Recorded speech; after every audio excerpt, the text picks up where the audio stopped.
खुशखबरी दोस्तों, क्या खुशखबरी है दोस्तों। इस वीडियो में आपको बहुत तफसील से बताऊंगा और मैं सबूत भी दूंगा। दोस्तों, इस दिन का हमें बड़ी बेसब्री से इंतजार था। हमें पता था कि फरहान खान, वो हैदर भाई का जो बड़ा बेटा है, वो आखिरकार सीमा से नफरत करेगा। और दोस्तों, वो दिन आ चुका है। दोस्तों, ना सीमा सनातनी है, ना हैदर भाई के बच्चे सनातनी है। दोस्तों, बहुत बड़ा सबूत दूंगा, बहुत बड़ा प्रूफ है, बहुत बड़ी वीडियो लेकर दोस्तों आप ये अपडेट सुने। हैदर सनातनी कभी नहीं हो सकती, ये मुस्लिम है और मुस्लिम ही रहेगी। कि सीमा हैदर किस तरह आज भी मुस्लिम भाषा के जो शब्द हैं, उर्दू भाषा के शब्द हैं, उनको यूज़ करती है। कि इसका बेटा फरहान इसको बिल्कुल नहीं पसंद करता। उसकी बॉडी लैंग्वेज और उसकी हरकतें हमें सोशल मीडिया पर दिखी जाती हैं।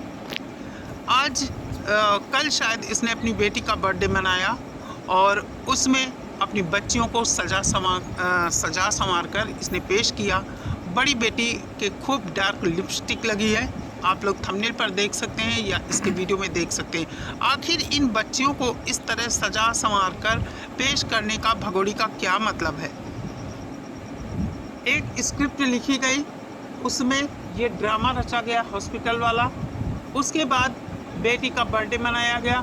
बर्थडे में कुछ ऐसी चीज़ें हमने देखी जो हमें पता चला कि भगोड़ी आज भी मुस्लिम है, तन से मन से, अंतर्मन से भगोड़ी आज भी मुस्लिम है।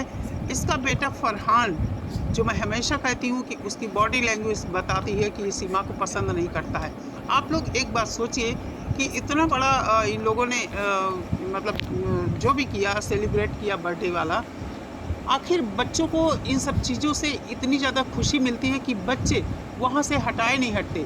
लेकिन इसका बेटा फरहान कहाँ था? थोड़ी देर के लिए वो दिखा और बाद में वो वहाँ से हट गया। भगोड़ी बुलाती है, राज मीना कहाँ गया? आप लोग देखिए, किसके घर में बच्चों का नाम लेकर बुलाया जाता है तो उसके नाम के पीछे उनका सरनेम लगाकर कौन बुलाते हैं। अब जैसे मेरा नाम सुमन अग्निहोत्री है, मैं कभी नहीं अपने नाम के लास्ट में अग्निहोत्री लगाती हूँ, लेकिन भगोड़ी हमेशा राज मीना, राजा हिंदुस्तानी, इस तरह के वर्डों से उसे बुलाती है। अभी बच्चियों के साथ जो हरकत लप्पू ने किया था, उसके बाद से हैदर बहुत परेशान हुआ था। मैं कहती हूँ अब हैदर के रोने की बारी नहीं है, अब इन सबके रोने की बारी है। जैसा मोमिन सर हमें बताते हैं, वो इतने कॉन्फिडेंट हैं, बस हमें वेट है कि आखिर वो दिन कब आएगा। हैदर भी यही सोचता है कि आखिर वो दिन कब आएगा। अभी आप लोगों ने देखा कि एक वीडियो इसके चैनल से जारी हुई थी, जिसमें डॉक्टर या पता नहीं कौन है पेट चेक कर रहा है। उसमें भी इसने इतना ज़्यादा झूठ फैलाया, प्रोपेगेंडा फैलाया कि ये सीमा हैदर है। और आप लोगों ने भी देखा होगा, इसके दोनों हाथों में टैटू बने हुए हैं, लेकिन जो महिला उसमें दिखाई जा रही है उसके दोनों हाथ दिख रहे हैं और उनमें टैटू कहीं भी नहीं था।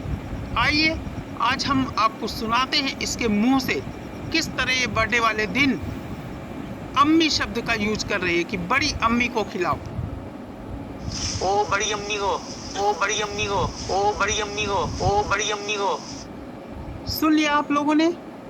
बर्थडे में केक खिलवा रही है अपनी बेटी से, कहती है मम्मी को खिलाओ, अम्मा को खिलाओ और बड़ी अम्मी को खिलाओ। अम्मी शब्द इसके मुंह से निकलता है और दोबारा भी ये वहीं पर रिपीट करती है, अम्मी। आप लोग बताइए कि जो बच्चा बचपन से जिस धर्म में पलता है, जिस माहौल में पलता बढ़ता है, जो उसकी मातृभाषा होती है, क्या वो कभी भूल सकता है? क्या जो बच्चा जिस धर्म में, जिस परिवेश में पैदा होता है, क्या उसके दिलो दिमाग से वो चीज़ें मिटाई जा सकती हैं? कभी नहीं मिटती हैं वो चीज़ें। कहते 3 साल का बच्चा होता है तो उसे सब कुछ अपने बचपन का याद रहता है, लेकिन ये सीमा हैदर, इसने हैदर के साथ वो काम किया है कि शायद ही, मुझे लगता है इसका नाम दुनिया की सबसे गंदी महिलाओं में गिनीज बुक में लिखना चाहिए। सीमा हैदर को भारत में रोककर आखिर क्यों रखा गया है? क्या फ़ायदा है इससे? क्या जताना चाहते हो? क्या भारत में सनातनियों की कमी है? क्या सनातन धर्म कहता है कि दूसरे धर्मों के लोगों को सनातन में शामिल करो? कभी नहीं कहता हमारा धर्म किसी से जबरन कोई धर्म स्वीकार करवाओ। लेकिन यहाँ तो इस तरह का ड्रामा रचा कि दाल को गला गला कर घोट घोट कर पूरी दाल ही काली कर दी गई है। बहुत ही शर्मनाक ये सब हुआ जो भी हुआ है। गुलाम हैदर अपनी बच्चों के लिए परेशान है और ये जो हफ्ता आ रहा है, इस हफ्ते गुलाम हैदर के लिए कुछ ऐसा होगा कि गुलाम हैदर को राहत मिलेगी। मुझे भी भरोसा है कि मोमिन सर ऐसे ही झूठ नहीं कह रहे हैं। कुछ ना कुछ तो ऐसा ज़रूर है कि मोमिन सर इतने कॉन्फिडेंट हैं। अब रोने की बारी भगोड़ी की है। अभी आगे जो डेट आएंगी, अगर भगोड़ी नहीं जाती है तो वो भी हम देखेंगे कि आखिर हमारा कोर्ट क्या करता है। बच्चों को ज़बरदस्ती दूसरे धर्म में तब्दील कराकर उनको दिखाना कि बच्चे हिंदू धर्म के तीज त्यौहार मना रहे हैं, पूजा पाठ कर रहे हैं, आखिर क्यों? क्या ज़रूरत थी इस सब की?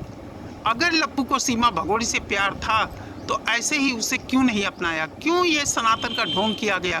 क्यों हमारे सनातन धर्म को बदनाम किया गया? कहते हैं कि प्यार इन सब चीज़ों को महत्व तो नहीं देता है। अगर कोई किसी से प्यार करता है तो जो जैसा होता है उसे वैसे ही एक्सेप्ट करता है। हैदर को बोलते हो कि हैदर आतंकवादी है, उसने सीमा के साथ बहुत गलत किया है। मानती हूँ हैदर ने सीमा के साथ गलत किया होगा, लेकिन सीमा हैदर की बातें आप लोगों ने कैसे मान ली कि सीमा सच बोल रही है? सीमा के खिलाफ इतने सारे पाकिस्तान से सबूत आए हैं, लेकिन आप लोगों ने एक भी बात को सच नहीं माना। सिर्फ जो भगोड़ी ने बताया है वही सच माना है। आखिर क्यों नहीं आप लोगों के दिमाग में बात आती है कि सीमा कुछ भी हो सकती है? जब इसकी किसी इलेक्ट्रिक उपकरण से इसके दिमाग की जांच नहीं हुई तो आप लोगों ने कैसे इसको अपनी तरफ से क्लीन चिट दे दी? हमारी जांच एजेंसियों ने तो इसको क्लीन चिट दी नहीं, आप लोगों ने कैसे इसको क्लीन चिट दे दी? इतना ज़्यादा आप लोगों के दिलो दिमाग पर ये भगोड़ी बस गई है कि अपने ही देश के लोगों को ऊट-पटांग गाली गलौज करने पर आमादा हो गए हैं। क्यों नहीं आप लोगों के दिमाग में बात आती है कि सीमा ने एक बार सिर्फ अपनी बहन को धमकी दी थी कि अगर मैंने सारी बातें यहाँ उगल दी तो तुम लोगों की ज़िंदगी बर्बाद हो जाएगी। आखिर ये सब क्या था? एक औरत अपने यहाँ से घर से भागती है, दूसरे देश आ जाती है अवैध तरीके से, और उसके परिवार को कुछ भी नहीं पता। मतलब कुछ भी नहीं पता, ना उसकी बहनों को पता है जो रात दिन उसके साथ रहती थी, हैदर के पैसों पर अय्याशी करती थी, सीमा उनको गिफ्ट देती थी। कैसे नहीं उन लोगों को पता है? क्यों नहीं आप लोगों के दिमाग में आती है कि कोई बात आती है कि ये सब आपस में मिले हुए हो सकते हैं, सीमा किसी दूसरे उद्देश्य से आई है? क्यों किया आखिर ऐसा सब? बच्चे मुस्लिम हैं, उनको अपने देश वापस भेजना चाहिए। क्यों नहीं इस पर आप लोग बात करते हैं? सिर्फ और सिर्फ जो लोग बच्चों के बारे में आवाज़ उठा रहे हैं उनको गाली गलौज करना, ये कहाँ तक सही है?